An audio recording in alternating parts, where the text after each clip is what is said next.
Hey, that's JB, Brick Fanatic here.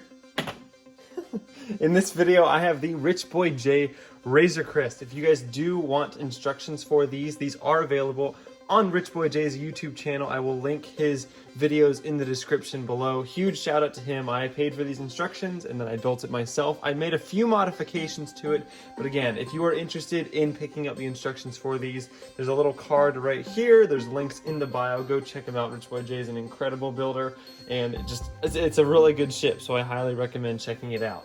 This is the ship that I will be using in the hangar mock, that if you don't know what hangar I'm building, you can check out the video also in the description and also in the card right up here.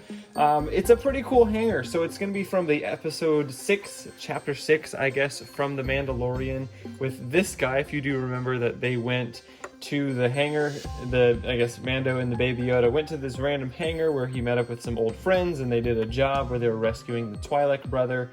I forget the names of them specifically, but that's the hangar that I will be building. And if you want to see that build series, go ahead and subscribe to the channel. Again, link for that first episode, the video in the description below if you do want to check that out. But let's take a look at this Razor Crest build. This is awesome. This thing is massive. I'll probably do a little bit of comparisons to it. I'll bring out the Slave One just like Jay did in his video, but I'll also do a couple other ships just so you can get a sheer scale of how big this thing truly is. A couple of my favorite parts about the ship are, one, going to be the engines.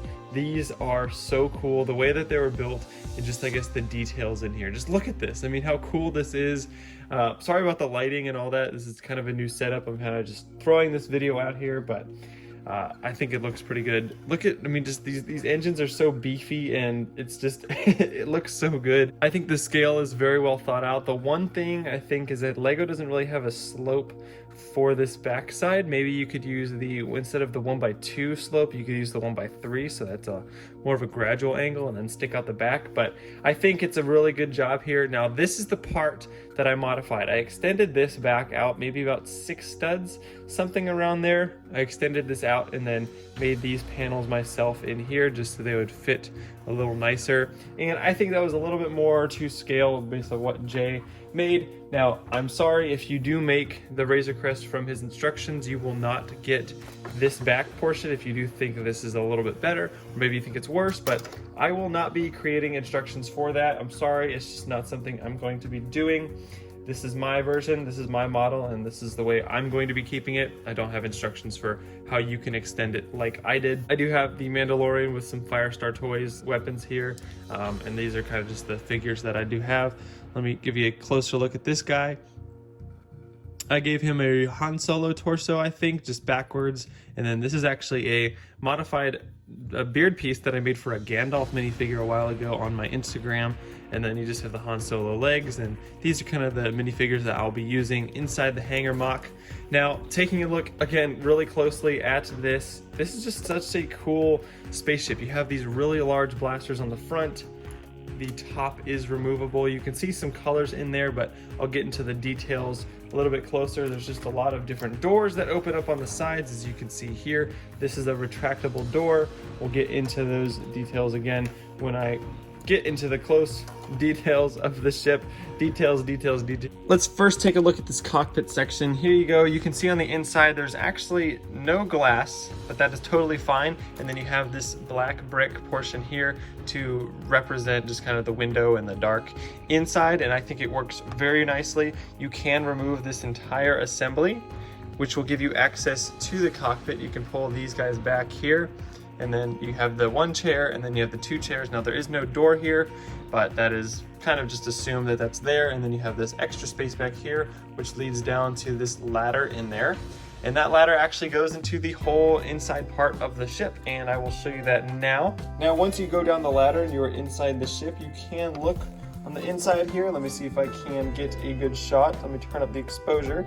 There you go. On the inside, there's a Han Solo in carbonite there, just to represent kind of all the other carbonites that he had lined up. Let me see if I can't take that out real quick. So removing this side panel, you can see that I'm taking out this carbonite piece here. You just remove that and then slide it out the back. It is pretty cramped in there, but that's totally fine. Now you can see all the way into the back now. You can see the toilet that is in there, and I think it works out very nicely having that back there. I guess it's the vac tube, it's not the toilet. But the ladder does come down. Let me see if I can't open the top up again and show you kind of, there's my finger, there's the ladder that you do see going down. And then you also have the bed portion here. This is the bed where Baby Yoda was being hidden with the little drop down there. Now, around the sides, you can see that there are these doors. These doors, unfortunately, don't extend exactly like the real one. You do have to take off this middle part and possibly put this back together like you do here. Stick this on the inside here, and then you can close up these doors just like you can on the real thing if this will attach. I'm not sure why it's not going in. There we go. There we go. So now that's all closed up, and then again you can just open this back up. And there is one on the other side as well. Now this panel isn't really there on the real thing. This is just to help you access the inside just a little bit more, and I'm very happy Jay was able to make that. Now again, around this side you do have the exact same door. We're not going to close this one up just because we don't really need to. And there's the minifigure under there. But all in all, the interior details are very, very cool. Let me turn it around this side so you can see in here. There's the carbon freezing, I guess, chamber inside there. You can see that there's just enough space for a minifigure to go in. Let me see if I actually, let me open this back up.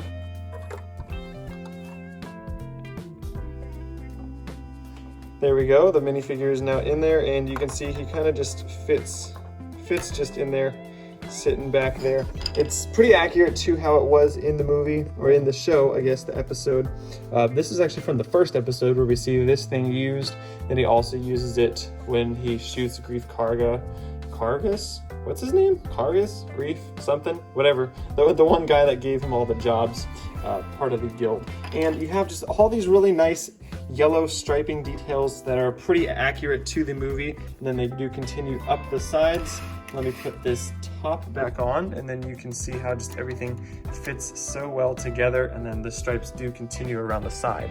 Turning the exposure back down so you can see it normally, we can just push this guy back, and then we can see the front of the ship. You have the two lights on the front. Now, something I haven't done yet is get a battery box to put on the inside, because you can remove this front section and put a battery box in there and then attach lights behind here, just the Technic lights. I have not done that yet. I'm not sure why I haven't gotten around to looking for my battery box. I have the lights, but I haven't put them in yet. I don't know if I'm gonna put the lights inside the sides yet or the top, and I'm not sure exactly where those are supposed to go, but I will be putting one on the front here, and that decreases the cost of it if you don't have lights. I don't think you need lights, but maybe the front ones will be nice.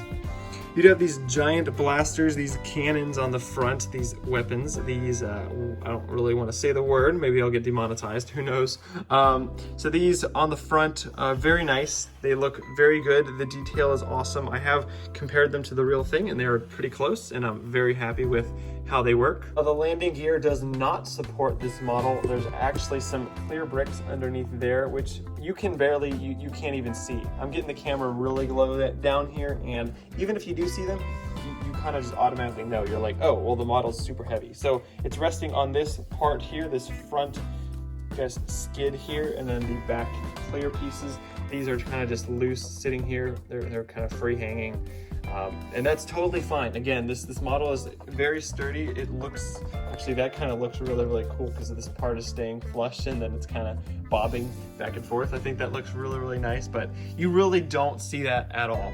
Now, something I did do again was extend this back part. So the Rich Boy J model, as I said earlier, stops right about here, I think somewhere around here, and I did extend it just that little bit more, add some more details on the top, and then gave it these side panels to make it a little bit more flush. We can take a closer look at the engines just going around. These are one assembly each. So this is an assembly, that's an assembly, that's an assembly, and they all attach to a flex tube on the inside there. I don't know if you can see that. There's a flex tube on the inside, and yeah, that's just how they attach. It's very, very nice. Seriously, I love this model. Jay did a really good job getting it all to work. Here's a quick little comparison of the size of this model compared to a Republic gunship. This is the 2013 gunship and the 2020 X-Wing fighter. The ship is huge, guys. This is like, I'm gonna set this actually on top. I don't think that'll be a problem. I'm setting it on top, and again, this thing is huge. You can look at just the size and I guess the overall pattern of the whole front of it there. This thing is enormous and enormously heavy. You can also take the Republic gun. Why is Zori on there? Okay. You can have the Republic gunship in there. I also did a mod for it. I added these pieces kind of as handles. You could do that. Hit me up if you do on Instagram. Here you go. This is just kind of the wingspan comparison. If you want to see it compared to the Slave One, again, the Rich Boy J video is much more organized than this. He knows a lot more about the ship and how he designed it and all that, so I'd highly recommend checking that out. Now, if you stayed till the end of this video, all the way here, you guys get a sneak peek, so well done. Let's go over to the hangar, and you can see a sneak peek of Friday's segment. So here we go. This is the hangar mock. So I have a lot going on. I have these panels, or these supports that have been made. There's a couple on this side, a couple on this side. I have about 5 more to make, and then another one of these front ones. These front ones have the shield gate that go all the way up and around. I will be putting lights on the inside of here, just so it kind of glows the whole front thing. And then there's all these sorts of details. I'm working on floor patterns, and then I'm working on making some custom minifigures and some random things. We've got some pipe details that are just going to go on the whole thing, and then it's really, really cool. Now, I did finalize the design for these supports. As you can see, these are very supportive and very sturdy, and I really like how that turned out. I've got a ton of boxes. I've got a ton of boxes in the back there, so yeah, there's just a lot of boxes back there. I buy a lot of things. And here is the Razor Crest inside the hangar. You can see just the sheer size of the hangar. If that's how big the Razor Crest is, this is a 2x3 base plate pattern. And it's a pretty big mock. It's not huge by any means, but it's a very large scale mock, and I'm very happy with how this is turning out. Again, I'm gonna have the minifigures all in here, tons of junk and everything going on, lights and all that. I think it's gonna be a really, really cool mock. The whole floor is gonna be tiled off with some, like, again, rusty patterns and all that sort of thing. But let me know what you guys think about this. I hope you guys enjoyed this quick overview of the Rich Boy J Razor Crest. Again, please check him out in the description below. You have to go subscribe to him. Most of you guys probably already are, but he's an incredible mock builder. He's building this huge Star Killer right now, and it's just madness. So you guys need to go check out his channel and subscribe to him. Thank you all so much for watching, and I hope to see you in the next one. Bye-bye.